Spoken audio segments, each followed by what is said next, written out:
Bienvenue à tous, je suis très ravie de vous retrouver pour ce nouveau numéro du plateau africain sur Niwa d'Info 1, un numéro spécial consacré à une légende de la musique togolaise dont les œuvres et l'histoire font la fierté de tout un continent, mais aussi du monde musical mondial. Plus qu'un héritage artistique, les chansons mythiques de la diva Zélie, Dénigban, Saigné ou encore Bléou ont traversé le temps et ont fait de moi-même et de mes invités témoins sur ce plateau des fanatiques de sa musique au rythme africain et blues. Vous êtes vous aussi fan de Bella Bello, vous l'avez connu à travers son art et vous voulez en savoir davantage sur le personnage, mais surtout percer le mystère de la diva. Vous faites bien de nous rejoindre dans cette émission et je suis heureuse de la réaliser aujourd'hui, en tout cas avec des invités très spéciaux qui ont non seulement connu la star, la diva, la légende,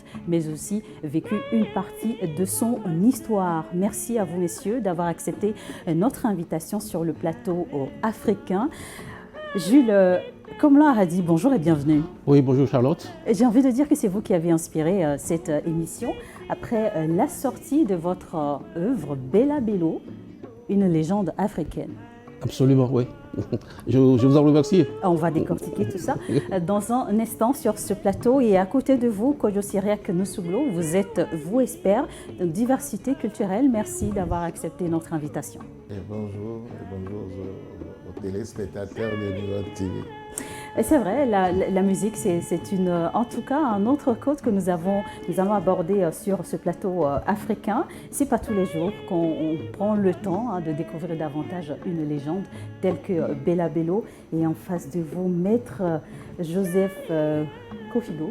Bonjour et bienvenue. Bonjour Charlotte. On se demande pourquoi Maître Kofigo sur ce plateau pour parler de la musique de Bella Bello. Et si on vous posait la question, vous répondrez quoi? Parce que j'ai été guitariste de Bella Bello durant ma tendre enfance, si j'ose dire. Ah, très tôt. Oui, très tôt. Et vous nous direz comment vous l'avez connu et comment vous l'avez surtout rencontré. Et mais avant de revenir sur ces différents sujets, chers téléspectateurs, je vous invite donc à découvrir un film documentaire réalisé donc par l'initiateur, donc je vous disais, de cette œuvre littéraire sur la star Bella Bello. Un documentaire, un livre et un documentaire. Jules a dit, combien de temps est-ce que tout ce travail vous a pris? Bon, le livre, c'est quasiment 3 ans. Bon, par contre, le documentaire, j'ai pu réaliser ça ici à Lomé avec des jeunes cadreurs et monteurs. Et ça m'a pris 3 mois, le documentaire. Le livre, par contre, c'est 3 ans. Mais je vous dis qu'il y a quand même une troisième partie de ce que j'ai pu entreprendre, ce que j'ai pu mettre en place pour Bella Bello. C'est une chanson et le clip est en préparation. Et le texte de la chanson se trouve dans le livre. Et dans ce film documentaire, déjà, dites-nous, donnez-nous un avant-goût, qu'est-ce que nous allons découvrir? Oui, dans le documentaire, vous allez découvrir la femme derrière la légende. Et vous allez aussi découvrir les gens qui l'ont connu, par exemple Mano Dibango, le maître Kofigo, Bédou Kouta et surtout la dernière survivante de l'accident du 10 décembre 1973.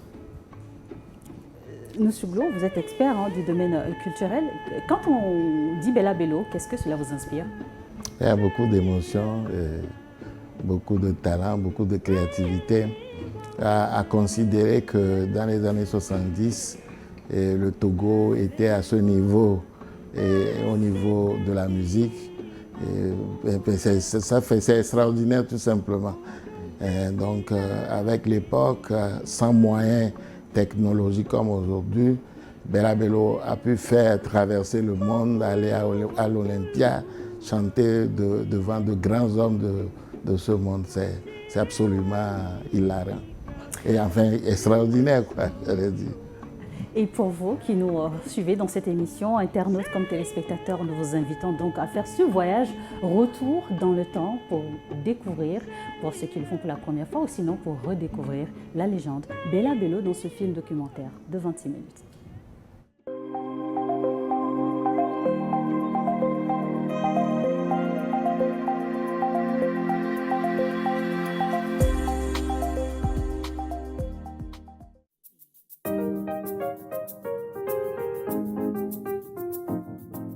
Le 10 décembre 1973, Bella Bello, la pionnière de la chanson d'Afrique francophone des années 60-70, décède tragiquement. Elle n'avait que 28 ans. La presse s'enflamme.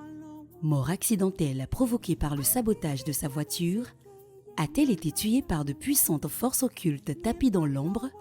S'agirait-il d'un assassinat politique? Serait-elle victime d'un règlement de compte au sein de sa propre famille?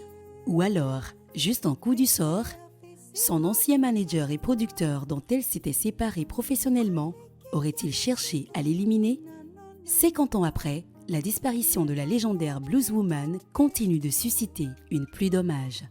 Bella Bello, elle avait une très belle voix. Hein? Il suffit de l'écouter jusqu'à présent, elle traverse le temps. Elle avait de très belles mélodies. Hein? Tu écoutes Bléou comme tout à l'heure, voilà.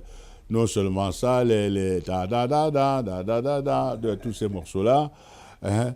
Et donc, elle avait de très belles mélodies, elle avait une belle voix. Alors, la langue, on ne comprenait pas, mais ce n'était pas, dans notre cas, utile parce que ses sentiments transpiraient à travers sa voix et sa mélodie. Donc, nous, on avait juste à l'encadrer et à la mettre en valeur. Ma maison de disques était la seule, on avait des vedettes. Je l'ai amené, j'avais un ami qui était Jean-Claude Narcy. C'était le temps des yéyés, on fréquentait Jodassin, Claude François et tout le tralala, Johnny Hallyday, Sylvie Vartan, François Hardy et tout. Et on n'avait qu'une chaîne, noir et blanc, en France. C'est pas aujourd'hui que vous avez, je sais pas moi, 200 ou 500 ou 1000 chaînes. Et quand on passait à la télévision, c'est pas n'importe qui passait à la télévision, quand on passait à la télévision, c'était quelque chose. Je l'ai fait passer dans l'émission Discorama de Denise Glaser, 12h30, je me rappelle, et avant le journal qui était à 13h. Ah, mais quand on est sorti du studio, déjà les techniciens dans la rue, on nous reconnaissait. Oui. Voilà, l'Africaine qui est passée à la télévision et tout et tout. Et c'était quelque chose de merveilleux, je me rappelle tout le temps. Elle a été pour moi à la fois une tante, étant la femme de mon oncle. C'est une femme radieuse, belle et très talentueuse. Elle sait exploiter ses compétences et ses talents à l'intérieur d'elle. Elle sait les exploiter, le meilleur, pour donner le meilleur d'elle-même. Et elle a été un modèle pour moi et je l'aimais beaucoup. Et j'étais dans l'adolescence, mais j'étais une amie à elle. Qui peut oublier Bella Bello? Surtout quelqu'un comme moi qui a été un des guitaristes de la diva, au temps de ma jeunesse. Je ne peux jamais l'oublier. Bella Bello, c'était une grande dame africaine, une grande chanteuse africaine togolaise. C'est une dame que j'aimais beaucoup, que j'admirais. Mais malheureusement, elle est décédée avant que je commence à chanter. J'ai eu la chance de l'avoir eue comme camarade en classe de 3e au lycée Bonne-Carrère dans les années 61, 62 par là, tout à fait. Et bon, c'était une fille discrète qui ne se mêlait pas facilement à la foule. Bon, nous, on blaguait beaucoup, on était jeunes.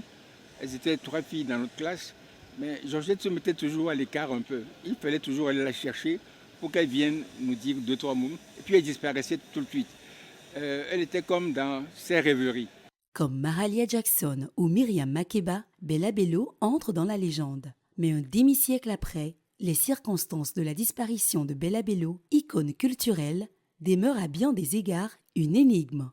Propos fantaisistes, récits mensongers, désinformation, manipulation. Au fil du temps, la diva a perdu la bataille du narratif dans les médias et sur les réseaux sociaux. Beaucoup d'entre eux relaient la rumeur publique et développent toutes sortes de suppositions. Pourquoi la tragique disparition de Bella Bello alimente-t-elle autant les fantasmes et fake news? Tout ce qui se rapporte aux grands hommes donne toujours l'occasion de rumeurs et de légendes.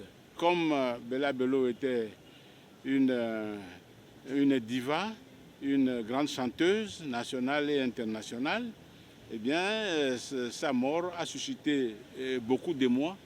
Et donc, on ne trouve pas normal qu'elle meure.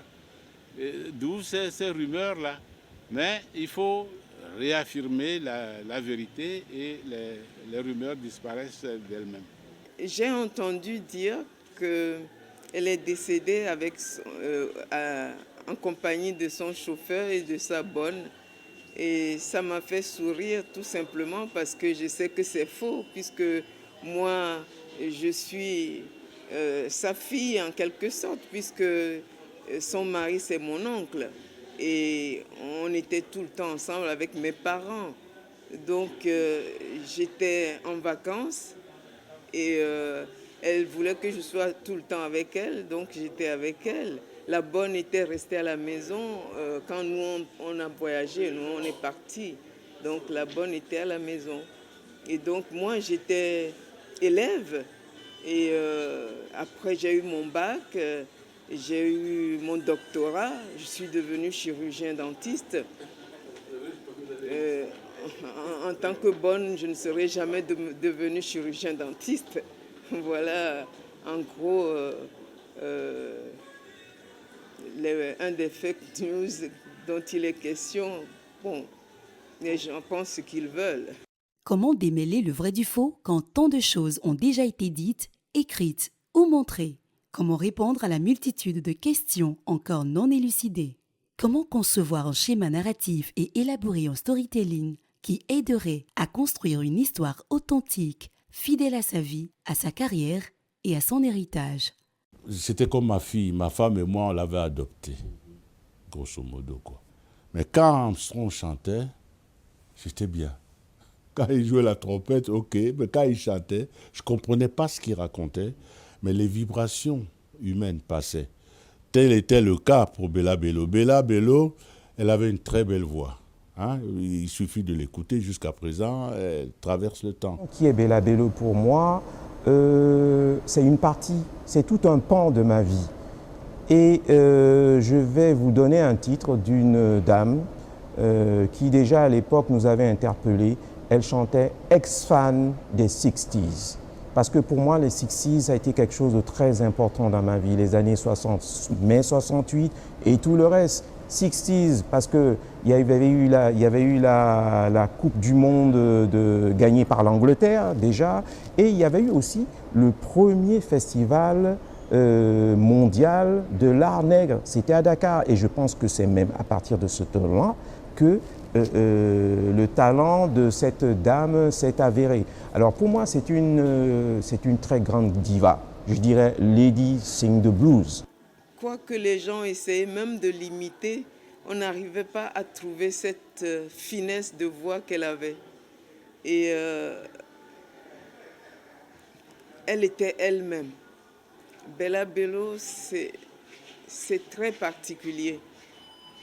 Et même, je ne pense pas que les gens peuvent l'imiter à sa capacité. Comme on le dit souvent, nul n'est irremplaçable, mais Bella Bello est irremplaçable. Personne ne peut incarner Bella Bello. On peut prendre référence sur Bella Bello, mais on ne peut pas remplacer Bella Bello. Elle a quelque chose de magique que jusqu'à présent je n'arrive pas à déceler dans d'autres artistes, femmes ou hommes, que ce soit du Togo ou que dans d'autres pays. Angélique Kidjo a repris une des chansons de Bella Bello, Moni Seka, d'autres artistes. Je suis parti dernièrement à Kinshasa. Elle reste toujours gravée dans la mémoire collective des Congolais. Donc je crois quelque part que si aujourd'hui elle reste toujours une référence majeure, c'est qu'elle est irremplaçable. Et je pourrais dire qu'elle est éternelle. C'est une dame qui était quand même sur les billets de banque du continent africain. Ce n'est pas n'importe qui. Donc ce vide-là est difficile à combler parce qu'on a eu de grands artistes aussi, chanteurs au Togo, même en Afrique aussi. Mais on peut dire que Bella Bello est irremplaçable. Voilà, elle est irremplaçable. c'est une artiste irremplaçable. Pour comprendre qui était la femme cachée derrière la star, patiemment, avec délicatesse et affection, Jules Hardy-Comlan s'est attaché, à travers son livre, à retrouver de nombreux témoins, dont ceux qui ont assisté à l'ascension et à la métamorphose de Georgette Adjoavi Nafiatou Bello en Bella Bello. J'avais un copain qui s'appelait Conan Julien. Conan Julien, un Ivoirien, qui était avocat, mais avec qui j'étais à l'école à Reims, enfin bon, un copain d'enfance, disons, qui est devenu un grand bonhomme chez lui et qui s'occupait d'un bureau d'affaires à Paris. Un jour, il m'appelle, il me dit, tu sais Manu, j'ai un trésor avec moi. Ah, quoi? Ben, j'ai une grande chanteuse africaine que j'ai trouvée en Côte d'Ivoire, à Abidjan, une chanteuse d'origine togolaise. Elle est... Écoute, il faut que je te l'amène pour que tu l'écoutes. Bon. Alors, elle était secrétaire quelque part en Côte d'Ivoire. Et lui, un dimanche matin, en roulant en bagnole, a écouté Bella Bello à la radio. Il a foncé à la radio. C'est qui? Je te passe toutes les étapes. Il a pris pour travailler avec elle, en réalité pour me la confier. Pour que, comme j'étais déjà un peu connu sur la place, que je m'occupe d'elle musicalement. À l'époque, ça se faisait encore ce genre de truc, quoi. Altruiste, grave, parce qu'il était amoureux du talent de cette fille. Cotonou, Dakar, Athènes en Grèce, à Split en ex-Yougoslavie, à Bonn en Allemagne, à l'Olympia à Paris, à Rennes en France, Bruxelles, aux Antilles, à Addis Abeba, à Kinshasa, Abidjan, Bamako, Ouagadougou, Douala, Libreville, Brazzaville. Découvrez dans ce livre événements comment Bella Bello est portée au nu par des foules au bord de l'hystérie. L'icône de la chanson africaine est une flamme tellement vive qu'on a du mal à croire qu'elle s'est éteinte. L'ambulance a ramené le corps. Nous étions 2 à la maison. Et le corps n'a pas été directement à la morgue, mais on avait ramené le corps à Giacomet. Et nous pouvons, en tout cas, à ce moment, se dire, mais tiens, qu'est-ce qui se passe? Parce qu'on était très jeunes. Nous avons, à l'époque, comme tous les enfants de notre génération, ont toujours peur de tout ce qui est mort. Nous avons eu peur et on se rappelle bien que notre voisin, c'était une voisine qui est la maison d'à côté. Et cette dame voulait se présenter. Et comme membre de la famille, on était très petits, on avait dit aux ambulanciers, non, on ne parle pas avec cette dame. Notre famille ne parle pas avec cette famille. Et ça, c'est comme si c'était hier. Tout ce que je dis, j'ai l'impression de parler de quelque chose qui s'est passé hier. Et pour nous, c'était aussi un drame parce que c'est la seule qui élève la famille, qui fait la fierté, la gloire de la famille. Et nous n'avons pas encore pris conscience de sa dimension internationale. C'est avec l'âge que, à titre personnel, je découvre cette richesse, cette immensité de Bella Bello. Les concerts se succédaient à un rythme frénétique pour la diva togolaise et sous le charme de sa voix, les portes n'en finissent pas de s'ouvrir. Adulée, presque vénérée partout dans le monde à 28 ans, Bella Bello est en passe de devenir une célébrité planétaire. Sa recette est pourtant d'une simplicité proverbiale. Mettre sa douce voix au service des traditions et de la culture togolaise et africaine.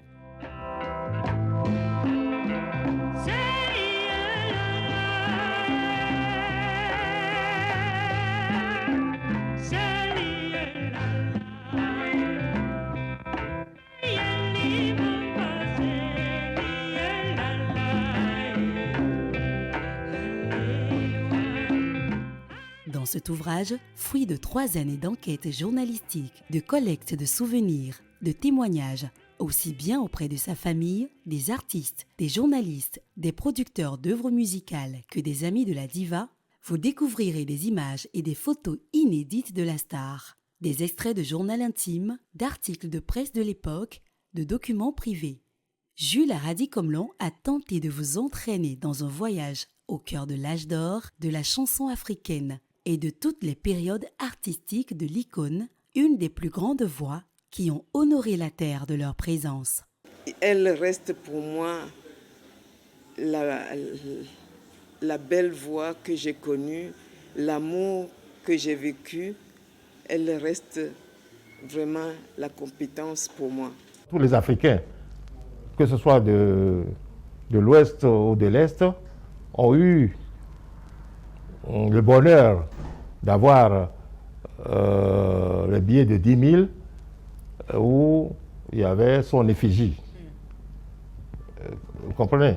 Et 10 000 francs CFA, tout le monde a eu ça dans sa vie, tout le monde a eu du Bella Bello dans sa poche. C'est quand même un hommage qui ne vient pas souvent, surtout dans nos pays. Il y avait beaucoup de chefs d'État qui auraient souhaité avoir leur effigie, mais la Banque centrale a préféré l'effigie de Bella Bello. C'est une voix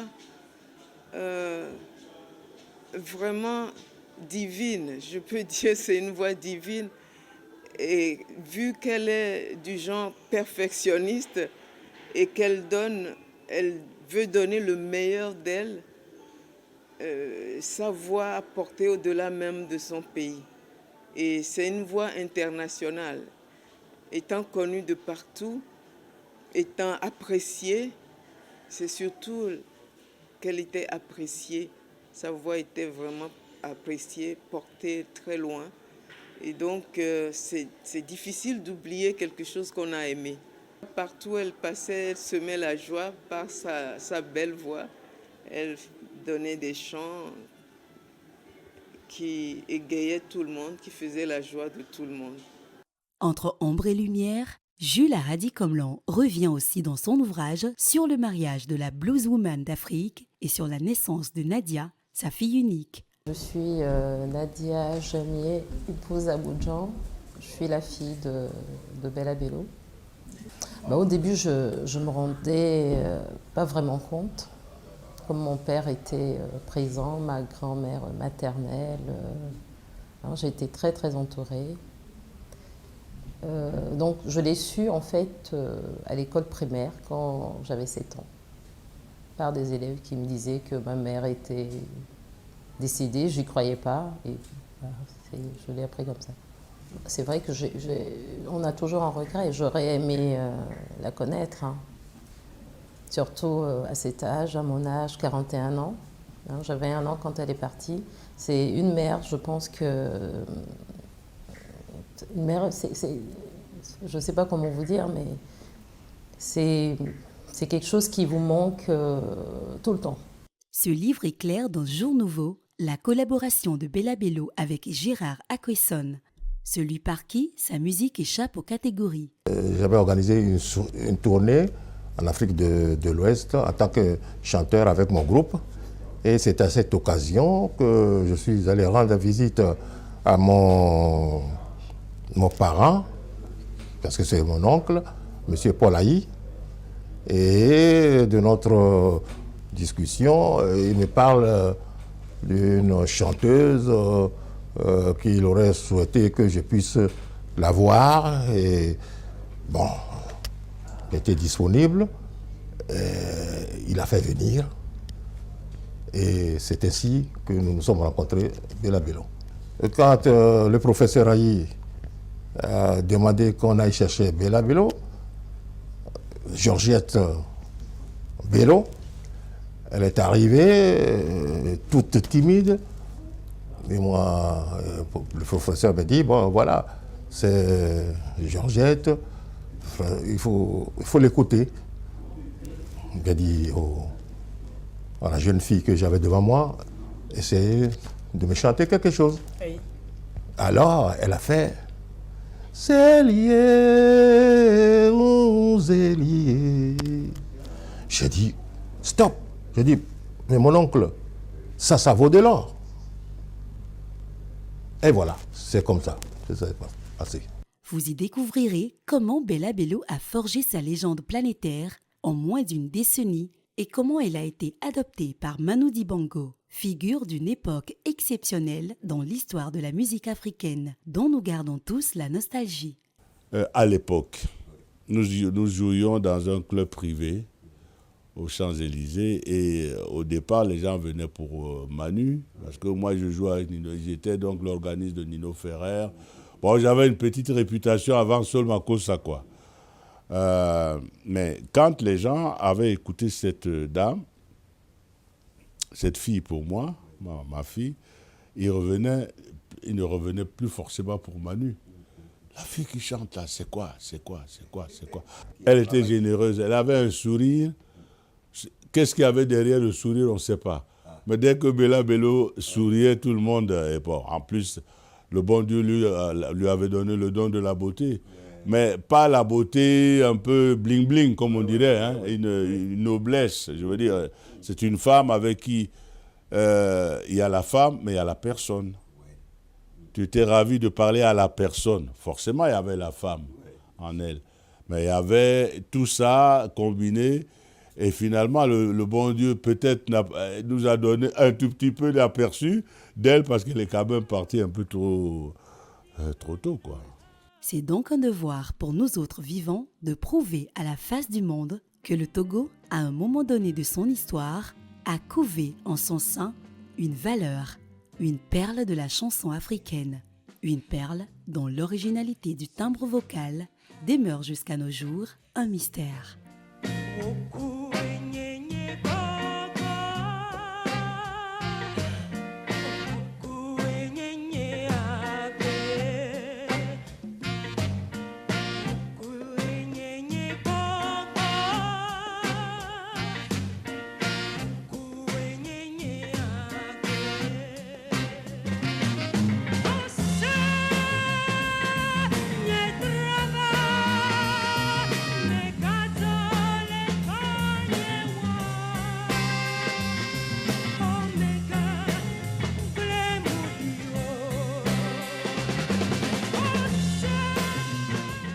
Ne nous trompons pas, si on prend Bella Bello, particulièrement, je veux dire que sa statue, elle est d'abord dans nos têtes.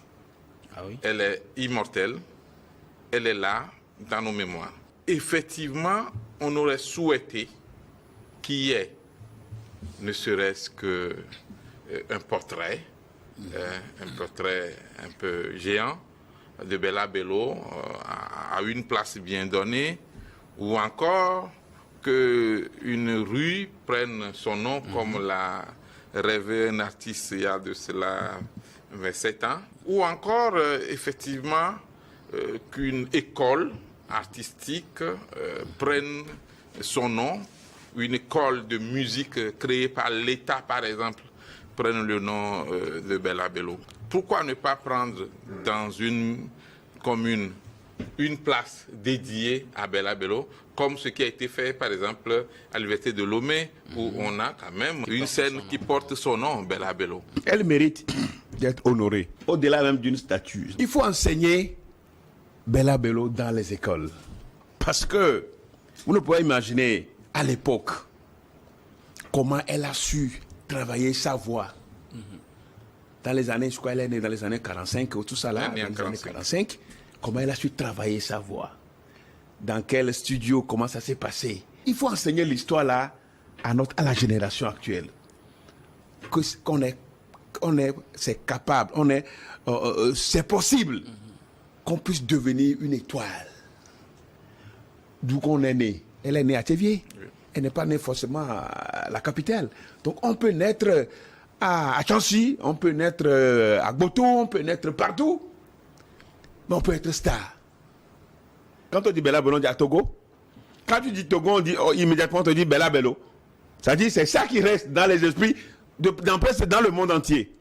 Il va falloir que tout le peuple togolais célèbre ces icônes en général et en particulier Bella Bello. Mais le livre de M. Hadji Komla, dont j'ai entendu parler, on attend impatiemment que le livre soit mis en circulation, soit d'abord présenté au public et soit mis en circulation. Et je crois que ça va être un véritable succès, hein, tellement Bella Bello nous manque. Ça me fait plaisir quand on relate la vie d'une personne qu'on a aimée et qu'on aime, c'est toujours un plaisir. Et c'est un livre qui à la fois vous donne des émotions et vous réconforte. L'émotion des rappels du passé et de savoir que on peut être triste à certains moments et à certains moments être dans la joie de savoir que les gens continuent de penser à elle et d'écrire des documents, d'écrire sur elle et de faire valoriser sa qualité de vie, ce qu'elle a été et ce qu'elle demeure dans nos cœurs. J'ai eu un choc à un moment donné, j'ai arrêté de lire et puis par la suite j'ai repris. C'est évident, c'est normal parce que l'émotion reste toujours vive malgré les années. Parce que c'est une personne qui a aimé et qu'on a aimé.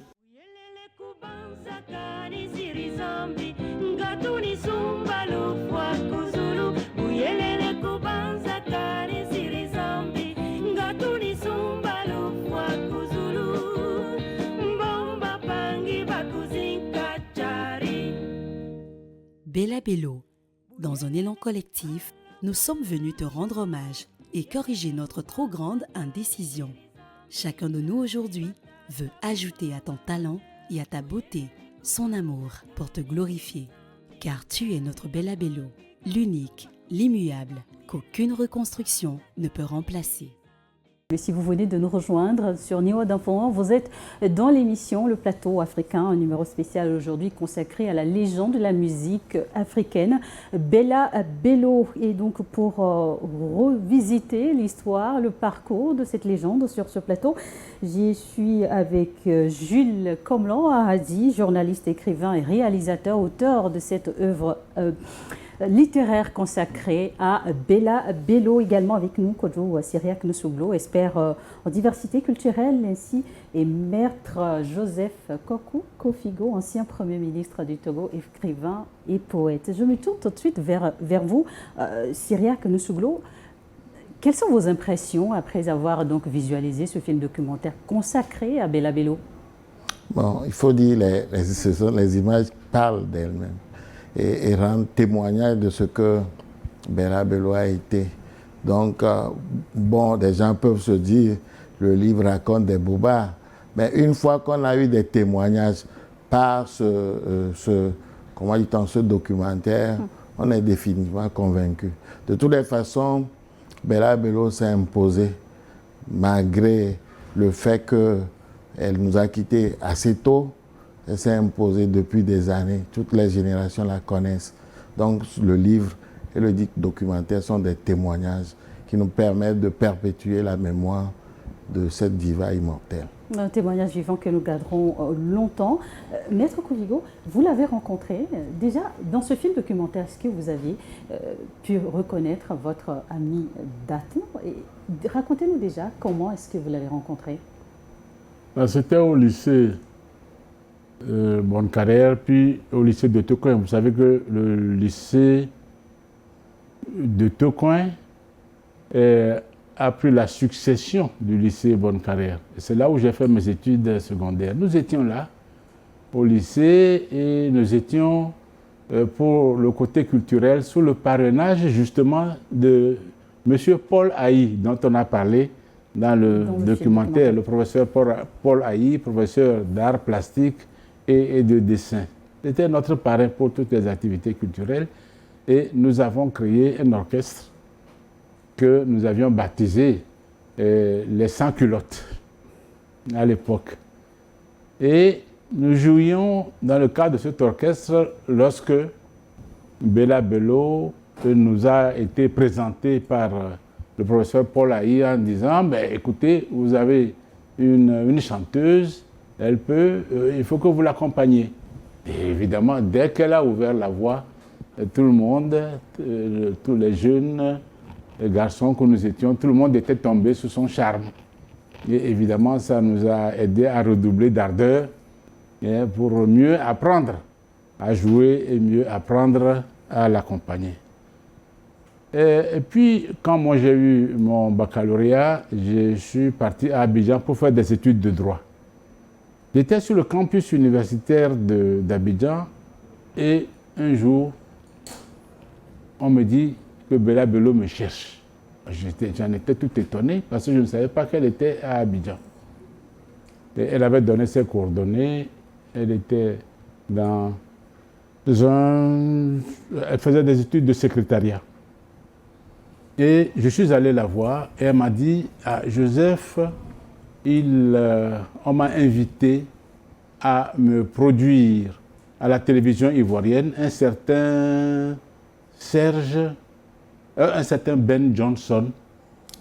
George Benson. George Ty Benson. George Benson m'a invité pour une émission à la télévision où je dois chanter et je n'ai pas le temps de répéter avec un nouveau guitariste. Est-ce que tu acceptes de m'accompagner? Donc nous avons répété juste quelques heures, peut-être une heure ou 2 heures. Mais avant cet épisode, est-ce que vous aviez déjà travaillé ensemble sur scène? Oui, quand on était au lycée, on faisait des spectacles au foyer du lycée, et puis après au foyer Pie 12, et on l'accompagnait, Bella Bello. Et c'est comme ça que pour la 2e fois, à Abidjan, j'ai pu l'accompagner sur le plateau de la télévision ivoirienne. Oui. Voilà. Et comment c'était de travailler avec Bella Bello? Un plaisir. C'est une joie. Et puis quand vous jouez, quand la chanteuse, elle chante, et elle vous charme. Donc, vous n'avez plus besoin de faire d'efforts. Les notes sortaient d'elles-mêmes. Quand vous jouez avec Bella Bello. Extraordinaire. Vous étiez, vous, journaliste déjà à l'époque, et c'est en tant que journaliste que vous avez donc fait la connaissance de Bella Bello?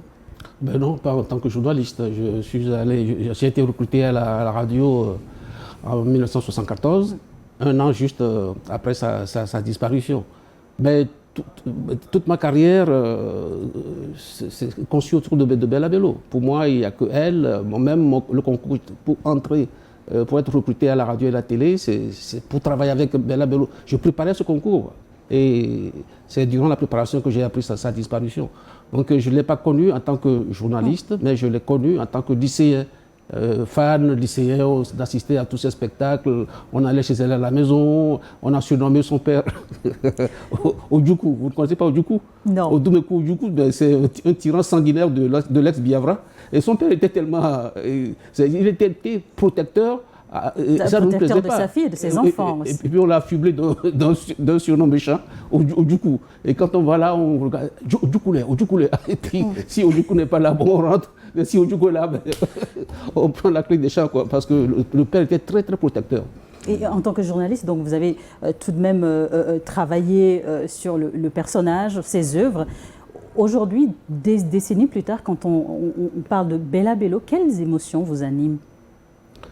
Je n'ai pas changé, hein. C'est toujours le même sentiment. J'avais une très, très, très grande admiration pour Bella Bello. Ma fille aussi, ma fille Nathalie et mon fils Harold. Enfin, dans la famille, Bella Bello, pour nous, c'est l'alpha et l'oméga de tout ce qui est culture. Ouais. Donc, cette question, je ne peux pas vous donner une réponse précise, parce que c'est beaucoup, beaucoup d'attachement, beaucoup d'affection que je porte pour elle. Et c'est difficile à exprimer. C'est difficile à exprimer. Vos motivations, vous l'avez dit au lancement, en tout cas la dédicace de l'ouvrage, vos motivations pour donc travailler sur Bella Bello, c'est de démentir des faits, de dire qu'ils n'étaient pas exacts sur la vie et le parcours de l'artiste. Est-ce que le travail a été facile pour vous? Non, le travail est très, très, très, très difficile, mais le but, la motivation, c'est ce que Cyriaque Nosoglo disait tout à l'heure. Vous savez, dans notre métier, vous le savez mieux que moi, que le premier capital d'un journaliste, c'est sa crédibilité. Et on est allergique au mensonge, et le journaliste veut prouver qu'il est crédible par des preuves, des faits, des témoignages assez précis. Voilà pourquoi j'ai voulu appuyer le livre par un documentaire. Donc c'est un livre adossé à un documentaire. Et le documentaire, vous voyez le témoignage des gens. Quand j'ai dit que Bella Bello, elle est la plus grande chanteuse de tous les temps, c'est ce que tout le monde disait dans le documentaire. Ce n'est pas des affirmations gratuites. Et voilà, c'est un peu ça ma démarche. C'est une démarche assez compliquée et assez difficile, même hyper difficile. Mais un journaliste est une tête brûlée et j'y suis arrivé. Maître Kofigo, vous êtes poète, écrivain. Est-ce que Bella Bello vous a inspiré déjà un texte? Oui, absolument. Dans un de mes recueils de poèmes intitulé Libation, j'ai consacré un long poème à Bella Bello. Et j'ai fait même la déclamation de ce poème quand Jules Hadi-Komla m'a interviewé. Et Jules Hadi-Komla m'a dit qu'il réserve cette déclamation à la cérémonie de dédicace de Paris. À la cérémonie de dédicace de Paris. Autour de 20 juin, on va faire une grosse dédicace à Paris. Je vais faire tous les médias de français pour vendre Bella Bello. Et le poème s'appelle tout simplement Bella Bello. Bella Bello. Voilà. À découvrir, à redécouvrir. Dans le recueil Libation. Et publié aux éditions Continent. Un très très beau poème. Un très beau poème. Hadi, comment vous avez, en suivant le documentaire, on a l'impression que vous avez en tout cas parcouru le monde entier à la recherche de la vraie information sur la diva, de Kinshasa à Paris jusqu'à même Rio de Janeiro.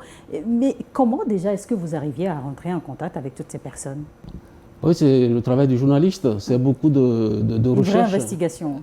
Oui, beaucoup d'investigations, creuser, recreuser. Même la même question, vous pouvez poser ça à 10 personnes.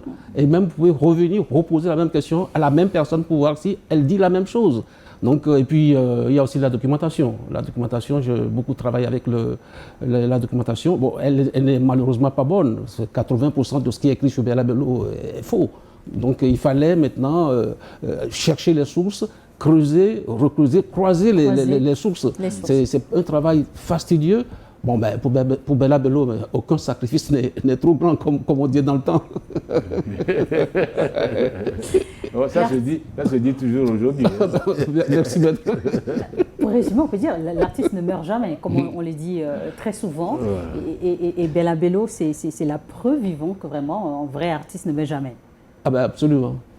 Je crois que Maître Kofigo est bien placé pour nous en expliquer. Oui, mais absolument, parce que chaque fois que vous entendez la voix de Bella Bello, chaque fois que, heureusement, il y a encore des stations de radio, et parfois de temps en temps, quand il y a les anniversaires, à la télévision même, les stations de télévision, il y a votre station de télévision aussi, qui se souvient de Bella Bello. Et chaque fois que vous l'entendez, c'est comme si elle revivait à nouveau et dans nos cœurs. Voilà. C'est pourquoi on dit que les artistes ne meurent jamais. Puis j'allais ajouter cette petite information par rapport à Manu Dibango. C'était notre parent. Qu'on a vu intervenir dans le film. Qu'on a vu intervenir dans le film. Voilà, dans le journal, et puis dans le documentaire, pardon, je rigolais parce que je retrouvais Manu, on a fait quand même 10 ans ensemble. On travaillait sur la même radio, Radio Africa numéro 1, et quand il disait arthrisme grave, c'est ça Manu, quoi. Donc ça m'a fait plaisir de lui rendre hommage, et il est parti en plein Covid. On n'a pas pu aller à son enterrement à faire la chaise, mais ça me fait plaisir de l'entendre. Quand je regarde le documentaire, moi je regarde une seule personne, c'est Manu Dibango.